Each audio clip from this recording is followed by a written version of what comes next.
बागेश्वर धाम वाले बाबा जी को पूर्ण समर्थन है मेरा। और बोलते हैं ना कि बाबा जी को ना चुनौतियों से डर नहीं लगता। दोस्तों, आज के इस वीडियो में हम आपको बताएंगे एक मुस्लिम लड़की जब गलती से बागेश्वर धाम सरकार के दरबार में आ जाती है तो उसके साथ क्या सलूक किया जाता है। देखकर वो अचंभित रह जाती है। वो हैरान हो जाती है कि बागेश्वर धाम सरकार के दरबार में ये सब होता है, उसे पता ही नहीं था। पूरी सच्चाई जानने के लिए दोस्तों वीडियो के अंत तक जरूर बने रहिएगा। नमस्कार दोस्तों, स्वागत है आप सभी का एक बार फिर से। दोस्तों, एक बार की बात है कि एक पंडित जी थे, उनका छोटा सा परिवार था। उनके परिवार में एक लड़का था और उनकी पत्नी थी। पंडित जी बागेश्वर धाम के बहुत बड़े भक्त थे। समय समय पर बागेश्वर धाम सरकार के दर्शन को जाया करते थे। अब वो पंडित जी पुजारी थे। उनके घर के बगल में एक मंदिर था और वो उसी मंदिर के पुजारी थे। उस मंदिर में हनुमान जी महाराज की मूर्ति थी और उसमें उन्होंने बागेश्वर धाम की छोटी सी मूर्ति लाकर रख दी और उसकी भी प्राण प्रतिष्ठा करने लगे। अब वो बागेश्वर धाम के चरणों में हमेशा लिपटे रहते। दिन भर जब भी समय मिलता तो उनके दरबार में चले जाते और उनकी कृपा से उनका घर भी काफी अच्छा चल रहा था। किसी भी चीज की कोई कमी नहीं थी। जितना भी मिलता था उतना उनको खाने के लिए पर्याप्त था। उनकी सारी इच्छाएं, सारी आकांक्षाएं पूरी हो ही जाती थी। एक बहुत ही सुखी सुखी परिवार चल रहा था। लेकिन एक दिन हुआ क्या कि एक दिन जब वो सुबह सुबह जैसे ही मंदिर का दरवाजा खोलते हैं तो वहाँ पर वो जो देखते हैं अचंभित रह जाते हैं। वहाँ पर वो देखते हैं कि एक लड़की चादर में लिपटी हुई काफी दीन दुखी स्थिति में वहाँ पर दरवाजे के पास पड़ी है। उसके चेहरे पर काफी निशान हैं, इधर उधर मार के निशान हैं, खरोचे हैं, चोट हैं। आखिर वो लड़की है कौन और यहाँ आखिर मूर्छित अवस्था में कैसे पड़ी है। वो पुजारी उस लड़की को उठाते हैं लेकिन वो मूर्छित अवस्था में थी, नहीं उठ पाती है। वो बहुत कोशिश करते हैं, वो फिर भी नहीं उठ पाती है। फिर वो उसके ऊपर पानी के छींटे मारते हैं। जब पानी के छींटे मारे गए तो लड़की उठी। तो फिर उससे पूछा गया कि तुम कौन हो। वो लड़की बोली, मैं बहुत दुखियारी हूँ, फिलहाल मैं बहुत कष्ट में हूँ, मेरे को लोग मारने की कोशिश कर रहे हैं। प्लीज पुजारी जी, कृपया आप मुझे बचा लीजिए और अपनी शरण में ले लीजिए। क्योंकि पुजारी बाबा बागेश्वर धाम का भक्त था, बिल्कुल दया पात्र था। तो पुजारी ने बिना कुछ सोचे ही उस लड़की को अपने घर में शरण दे दी। वो लड़की धीरे धीरे घर में रहने लगी। इधर वो पुजारी बागेश्वर धाम की पूजा करता, सारा दिन बिजी रहता और धीरे धीरे पुजारी की भक्ति भाव देखकर उस लड़की के अंदर भी बागेश्वर धाम के प्रति श्रद्धा जागने लगी।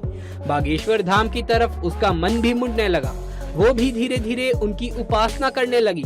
अब वो उनकी उपासक हो चुकी थी। उसको बागेश्वर धाम में श्रद्धा हो गई थी और अच्छा लगने लगा था। एक दिन पुजारी की पत्नी ने, यानी कि उस पंडित की पत्नी ने उससे कहा कि घर में नौजवान लड़की है, अगल बगल के लोग बहुत कुछ कह रहे हैं, क्यों ना हम लोग अपने बेटे की इस लड़की से शादी कर दें।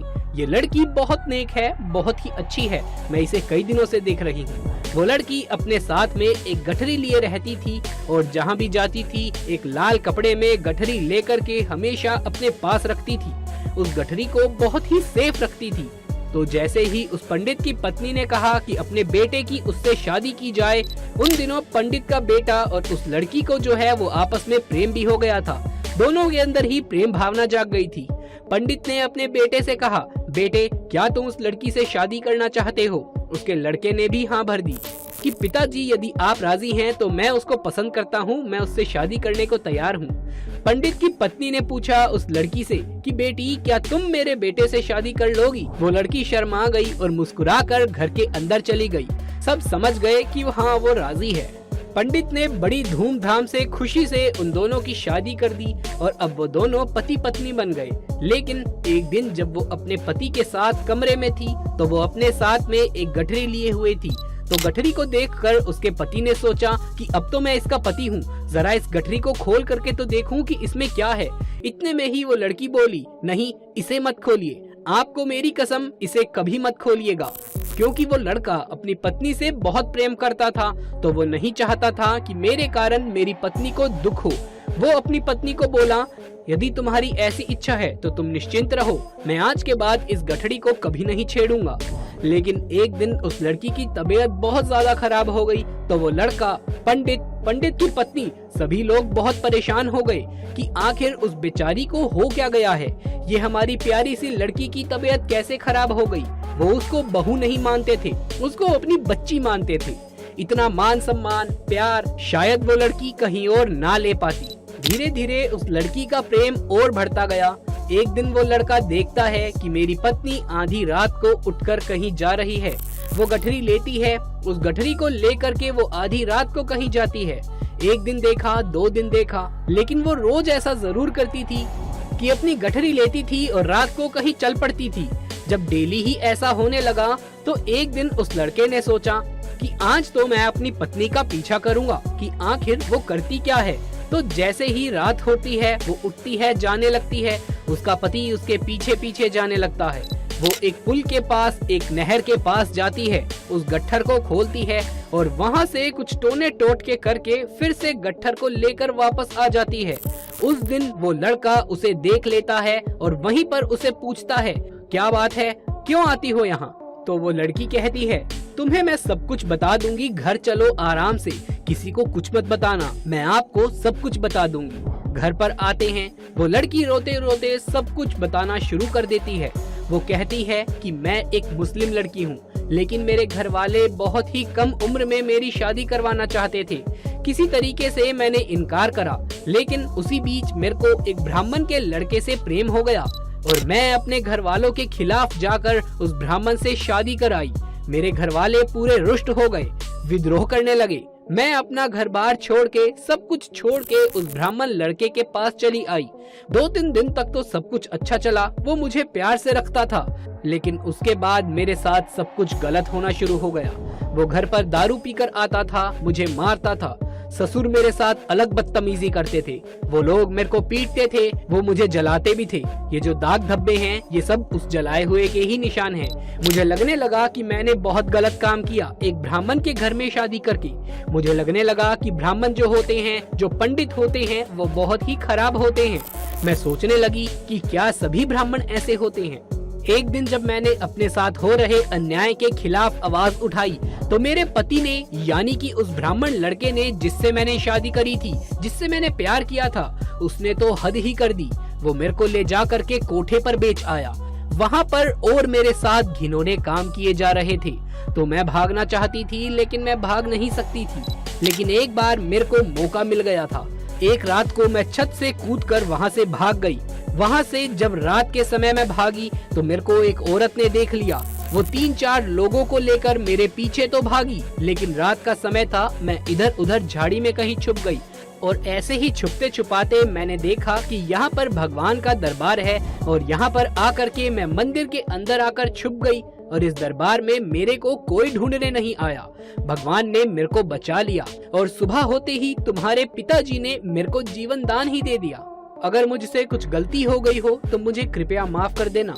मैं ब्राह्मणों के बारे में, पंडितों के बारे में पता नहीं क्या क्या गलत सोचा करती थी, लेकिन इस परिवार में आने के बाद, इस ब्राह्मण परिवार में आने के बाद मुझे पता चला कि ब्राह्मण कितने अच्छे होते हैं। यहाँ पर उस पुजारी की पत्नी ने जो सास और ससुर का प्रेम मुझे दिया है, देखकर मेरे मन को बहुत सुख महसूस हुआ। कितना आप लोग मुझे प्यार करते हैं, इतना प्रेम मैंने कभी देखा ही नहीं था। मेरे मन में उस पंडित के लड़के के खिलाफ, जिससे मैंने पहले शादी करी थी, उसके लिए मेरे मन में बहुत नफरत थी, जिसने मेरे साथ बहुत गलत किया और मैंने उसी पंडित के घर परिवार को बर्बाद करने के लिए ये सब टोने टोटके शुरू करे। लेकिन आज के बाद मैं अब ऐसा नहीं करूंगी, क्योंकि बागेश्वर धाम की भक्ति में मुझे अब ये पता चल गया है कि किसी के साथ अन्याय का काम करूंगी तो पक्का मेरे साथ अन्याय होगा। आपने भी देखा था ना, थोड़े समय पहले जो मेरी तबीयत खराब हुई थी, शायद वो मेरे टोने का ही गलत असर था जो मुझ पर ही हो गया, क्योंकि मैंने जो टोटका किया था वो गलत नियत से किया था, इसीलिए वो टोना टोटका मेरे ऊपर ही उल्टा पड़ गया। मैं आपके सर की कसम खाती हूँ, मैं आज के बाद ऐसा कोई काम नहीं करूँगी। मैं इस गट्ठर को फेंक दूंगी, लेकिन अभी भी आपको मुझ पर भरोसा नहीं है तो आप मुझे छोड़ दीजिए। मैं आपको बिल्कुल भी गलत नहीं समझूंगी, आप तो बिल्कुल देवतुल्य हैं। और इतना कहकर वो बेचारी जोर जोर से रोने लगती है, क्योंकि वो लड़का अपनी पत्नी से बहुत अधिक प्रेम करता था। तो वो अपने पिताजी से, अपनी माँ से, किसी से भी इस बारे में कुछ नहीं बोला और उस मुस्लिम लड़की को उसने अपना लिया। इसके बाद एक दिन उस लड़की ने कहा कि मैं अब हिंदुत्व अपनाऊंगी और सीना ठोक कर कहूंगी कि मैं एक हिंदू हूँ। और वो मुस्लिम लड़की हिंदुत्व में आ जाती है और बागेश्वर सरकार की कृपा से अब उसके साथ सब कुछ अच्छा होने लगता है और फिर से वो परिवार खुशी खुशी रहने लगता है। तो दोस्तों, इस घटना के ऊपर आपकी क्या राय है, नीचे कमेंट बॉक्स में लिख करके जरूर से बताएं। कमेंट बॉक्स में जय बजरंगबली भी लिखना बिल्कुल भी ना भूलें। ये वीडियो पसंद आया हो तो इसे एक लाइक करके अपने दोस्तों और रिश्तेदारों में ज्यादा से ज्यादा शेयर कर दें। आगे भी ऐसे वीडियोस लगातार देखते रहने के लिए चैनल को सब्सक्राइब करके पास वाले बेल आइकन को भी दबा लीजिए। जल्द मुलाकात होगी आपसे किसी अगली वीडियो में, तब तक के लिए आप सभी का धन्यवाद।